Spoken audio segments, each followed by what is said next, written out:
أعوذ بالله من الشيطان الرجيم بسم الله الرحمن الرحيم أشهد أن لا إله إلا الله وحده لا شريك له وأشهد أن محمدا عبده ورسوله عليه الصلاة والسلام. Dear beloved brothers and sisters, Assalamu alaikum wa rahmatullahi wa barakatuh. I wanted to come to you today very briefly to discuss a post I put up earlier. And some of you took it in a way that should not have been taken. Brother Bilal and Brother Rashid on the post, I wanted to address some of their concerns. And those of you who also had concerns about what I said was never judge a woman who has to do what she has to do to feed her babies or to house her children. That's what I'm saying. Let me say this. I'm not in any way, shape, form, or fashion supporting behavior that is against divine law, whether it be drug selling, prostitution, lying, and the such. I'm not in favor of any of those things. I'm not. And yes, Allah subhanahu wa ta'ala tells us in the mighty Quran, the interpretation of the meaning, if you fear Allah, if you have taqwa, that Allah will provide for you for places you never would imagine.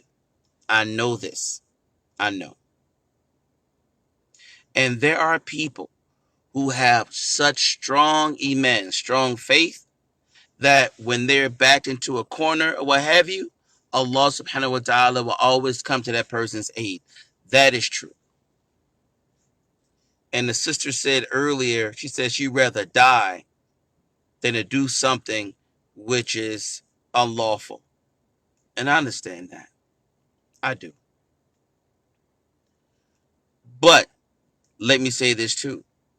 I have met women in my life, some who are Muslim, some who are not, who, when their back is against the wall and when they're faced with an extreme situation, I have seen and known of women who will go to extremes to feed her babies who are hungry or to provide a roof for her and her children.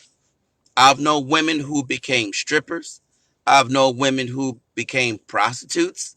I've known women who done other things to feed her babies, her children. And what I'm saying is, when a woman has to face her hungry babies, her babies are starving, a woman would do virtually anything to make sure her babies are fed and housed. That's what I mean.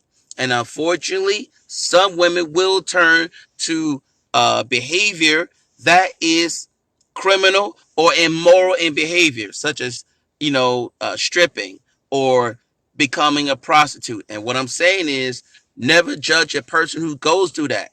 So I'm not going to sit here and be in some lofty position and look down upon someone who's resorting to that type of behavior. Do I like it? No. Do I support it? No. But I do understand that sometimes when your back is against the wall and you feel like there's no other way out, you resort to those things. So instead of me sitting here judging her, looking down upon her, what I should do is help her and say, listen, is there something I can do? I know somebody who has a store, maybe you can work there.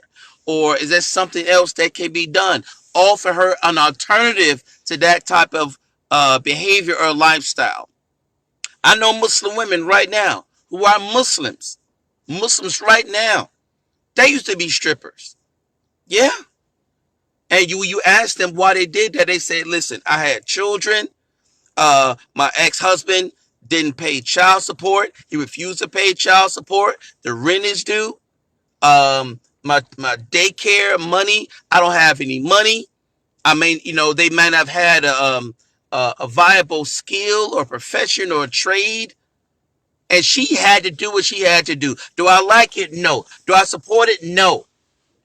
But sometimes when your back is against the wall, you will resort to things that you ordinarily would not do. And I remember the hadith of the Messenger of Allah, sallallahu alaihi wasallam. Very, very important hadith. I want you to listen to me. And then inshallah we'll go. So I have to get to work myself. There were three men, three friends who were great companions. They were friends, and they were traveling at night. They were traveling at night. They were walking, and they were traveling all day, and it became nighttime, and they decided to rest in a cave so that they could continue their journey the next day. So they decided to go into a cave and rest. MashaAllah, rest inside the cave. And while they were sleeping inside their cave, it started to rain and the ground became very soft. And Allah Ta'ala caused a huge boulder to roll down the hill and become lodged at the mouth of the cave, at the opening of the cave. So they were blocked into the cave. They were blocked in. They were trapped in the cave. They tried screaming and screaming, yelling for help, and no one could hear them. They tried pounding and screaming, somebody help, help, somebody. Nobody could hear them. They were trapped inside their cave. And one of the brothers said, my friends, I'm paraphrasing the hadith. He said, my friends, we are indeed in our graves. We are indeed in our graves. Let's call to Allah subhanahu wa ta'ala and remind Allah Ta'ala, not that Allah leaves reminding, but let's tell Allah Ta'ala what we used to do in our youth so that He will accept our good deeds and let us out of this cave.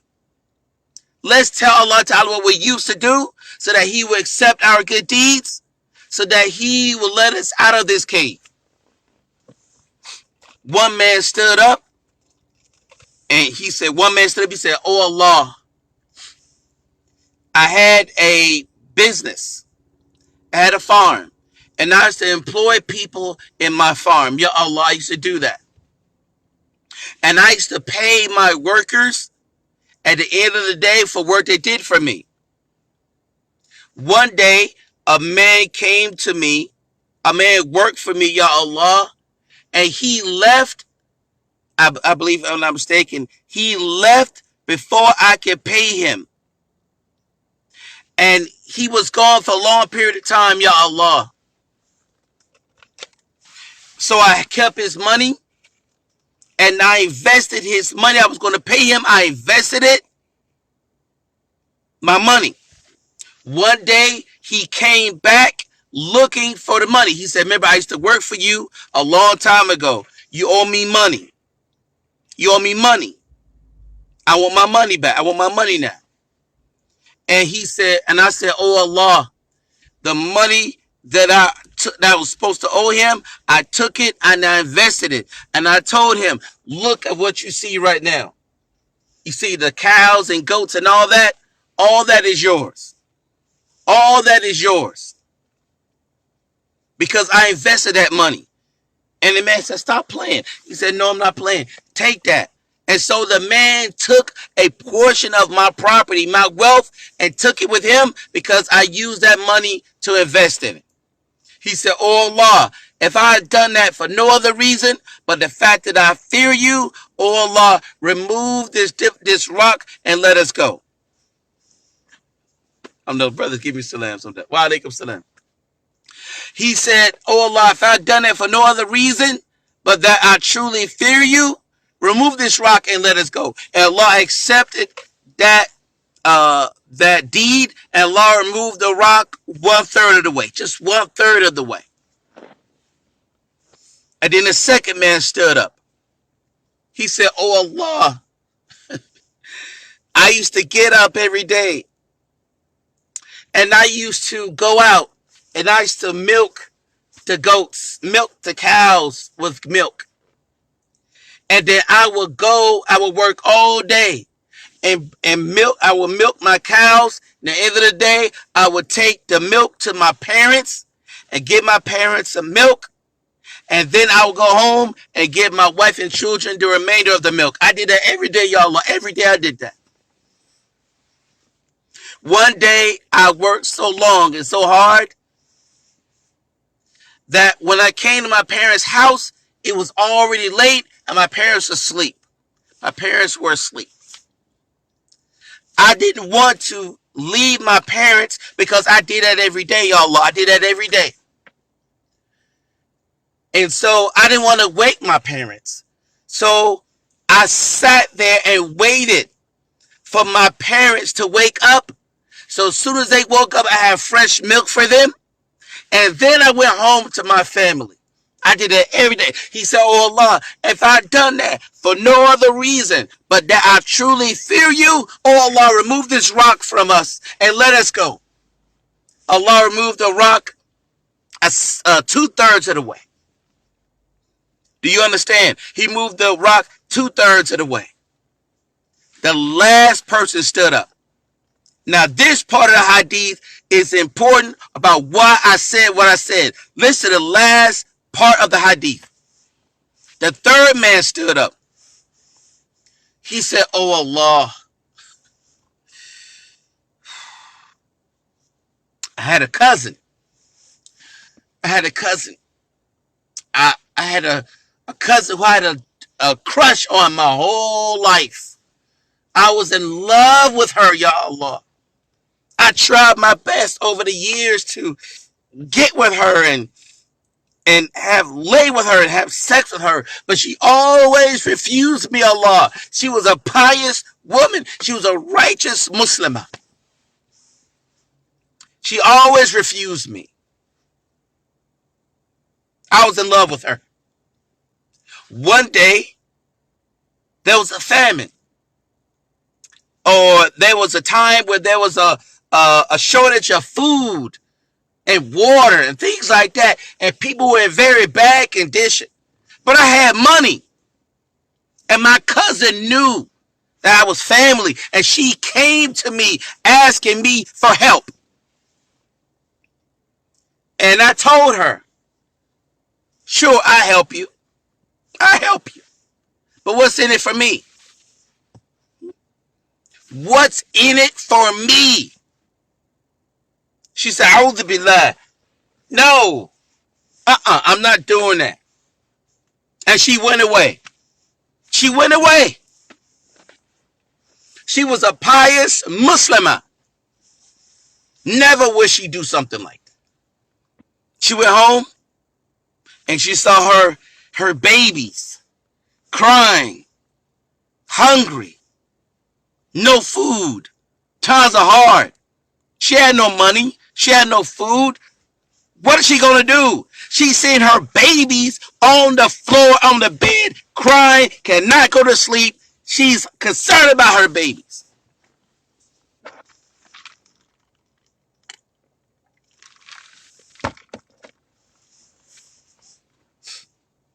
She went back to her. She came back to me, Allah. She came back to me.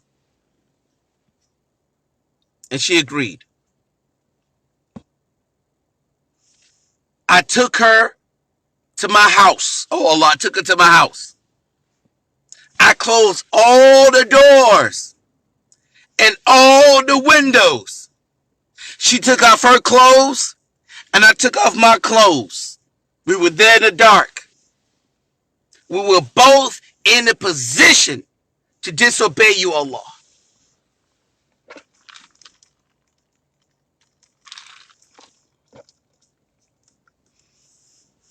It is at that moment, this is a woman I wanted my whole life. She said 2 words. Ittaqillah. Fear Allah. Fear Allah. She said that. She said, fear Allah. And he said, oh Allah, the blood in my body just froze. I couldn't move. Because she said those 2 words. Ittaqillah. Fear Allah. I got up. I put on my clothes. She put on her clothes. I gave her double what she asked for, and I sent her away. She said, oh Allah, if I had done that for no other reason but that I truly fear you. Remove this rock and let us go. And Allah removed the rock a third of the way, and they went free. This is what I meant. That was a pious Muslim woman. She feared Allah Ta'ala. But she was in a situation where she saw her babies crying, hungry, and she allowed herself to be in a situation, something she ordinarily would never do. But she was in a difficult situation. No food, no water, no money. A pious Muslimah. She was willing to give her body in exchange for money to save her children. That's why I said, never judge a woman who would do what she has to do to feed her babies, her children. She would do what she has to do. In this case, she was willing to sleep with this man, give him sex in exchange so she could feed her babies. And you want to see it, astaghfirullah, astaghfirullah. How could Imam say that? Astaghfirullah. What? You think you high and mighty now? You think that you won't ever be in a situation where your back is against the wall? She is a pious Muslimah. She feared Allah Ta'ala. But she was in a situation where she was willing to compromise herself for her babies. And I meet women like that. Dancers. You think they like dancing? You think they like being a prostitute? You think they like selling themselves? This is just a job for them. Not all of them. Some of them, they want easy money. And I'm not talking about them. Some of them are out here doing that because they were forced to do that. They were trafficked. Or some of them have so much low self-esteem, beat down mentally, verbally, psychologically, by their parents, by their husband, by their boyfriend. They've been beat down. They have resorted to that because they have babies at home. How many women out here have children and the father has disappeared? Not sending no child support, no support, no nothing. He will have custody of nothing. He just left it to her. She's out here 2, 3, or 4 babies by herself in America. Now, does she have a skill? No. She might have a skill or a trade or profession. She might not have that. She might be able to afford daycare. She can hardly pay her rent. She's one paycheck away from being on the street. Do I like it? No. But I do understand. Just like that woman in the hadith, I do understand where she's coming from. But because she feared Allah Ta'ala, Allah gave her a way out. That's what I'm saying. Allah gave her a way out. So I'm not going to judge her. She did what she had to do. Do I like it? No. I don't like it. But I'm not going to sit up here and judge somebody else. I haven't walked in her shoes. I don't know what she's dealing with. So you will be all high and mighty, think you super Muslim, want to look down on people. You don't know what they're going through in their life. And I stand on what I said. So instead of me judging him or judging her, offer a way out. Offer a way out. Instead of you judging her, offer her a way out. That's why I said never judge.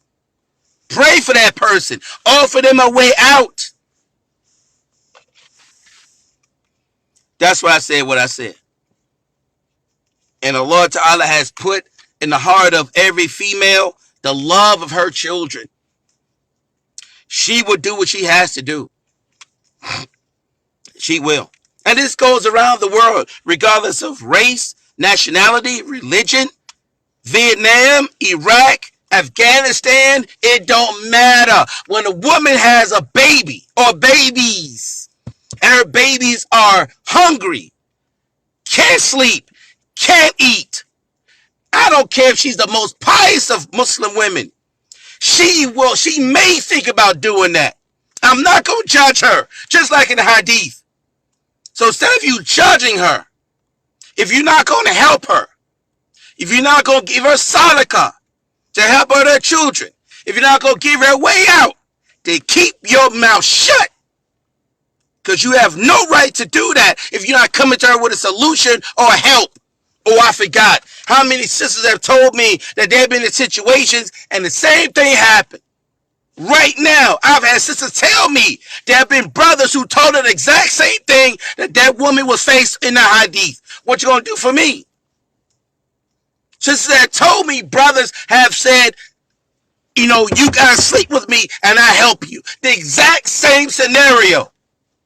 The messenger of Allah, alayhi salam, is the prophet of Allah. He's the messenger of Allah. What he's given us is wisdom. He doesn't speak of his own desires. It's only revelation from Allah Ta'ala. So, Brother Bilal, Brother Rashid on my page, this is my response to you. What I said is what I said. I meant what I said. I'm not going to judge. I'm going to help have an avenue out, make a dua, help them, but not judge. I'm not doing that. And I'll leave it like that. Anybody have any questions, concerns, or comments? You can send them now while I'm here live. A'udhu billahi minash shaitanir rajim. Bismillahir rahmanir rahim. Subhanaka Allahumma wa bihamdika wa ashhadu an la ilaha anta astaghfiruka wa atubu ilaik. Astaghfirullah. Astaghfirullah. Astaghfirullah. Alhamdulillahi Rabbil Alameen.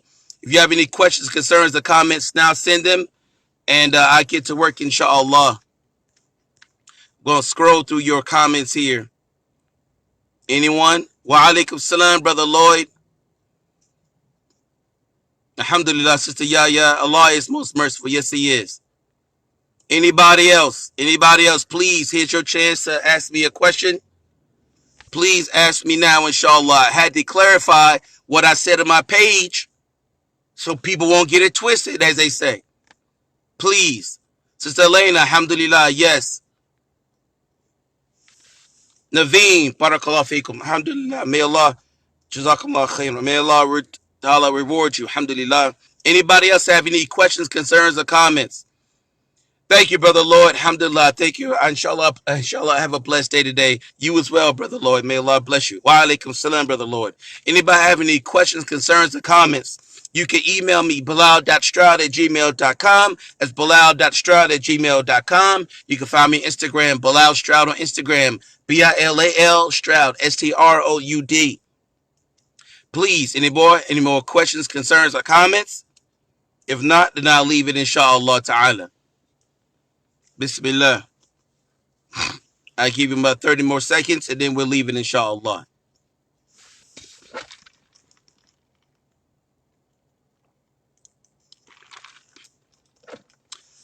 Oh, thank you, Sister Aisha. May Allah bless you as well, my sister. May Allah bless you. May Allah bless you as well. May Allah bless you. It's easy to condemn. It's easy to judge. It's easy to sit in your glass house and look down upon people. It's easy to do that. Sister Naveen, we need session for brothers only. What do you mean by that? What do you mean, Naveen Allen? We need session for brother only. What do you need? What do you mean by that? I'll be here for another 7 minutes. What do you need? What do you mean, Sister Naveen Allen? What do you mean by that? Shout out to Sister Erica Kelly Semino. Those of you who need an herbalist, you need herbal remedies, you better look up Sister Erica Kelly Semino. She's right here on the page. I'm serious. Sister Erica Kelly Semino. Look her up. Oh my God. Y'all better get it. Y'all better get it right. Sister Naveen, I work with sisters and children in need, and they go through too much. That's not Islam. I agree. We shouldn't have Muslim women or even non-Muslim women who have to resort to that. Men are the protectors and sustainers of women. It's a general statement. That's a general statement, and I feel bad that I can't help some of these sisters. I feel bad. I can't help them. I wish I could, but I can't. Sister Elena. Oh, thank you, Sister Elena. May Allah bless you. Sister Naveen, how to treat women. Oh, you mean I should do a session about how to treat women with the brothers only? Is that what you mean by Sister Naveen? Is that what you mean? If that's what you mean, I'm not sure if that's what you're saying, but go to my page and look up a lecture that I did called "How to Make a Man." Google and my search in my Facebook page on the topic "How to Make a Man." Let's start there, inshallah, and not leave them out there broken. Yes, we should not leave the sisters out there broken. That's for Muslim women and non-Muslim women as well. Women in general, we are responsible as the men to protect and sustain the women. That's a general statement, whether she's a Muslim or not. And when you see a lot of women out here who are dancing, who are stripping, who are being prostitutes, do you think they like doing that? Do you think they like doing that type of work? Do you? You think these women love having sex with 10, 15 guys a day? You think they like doing that? Really?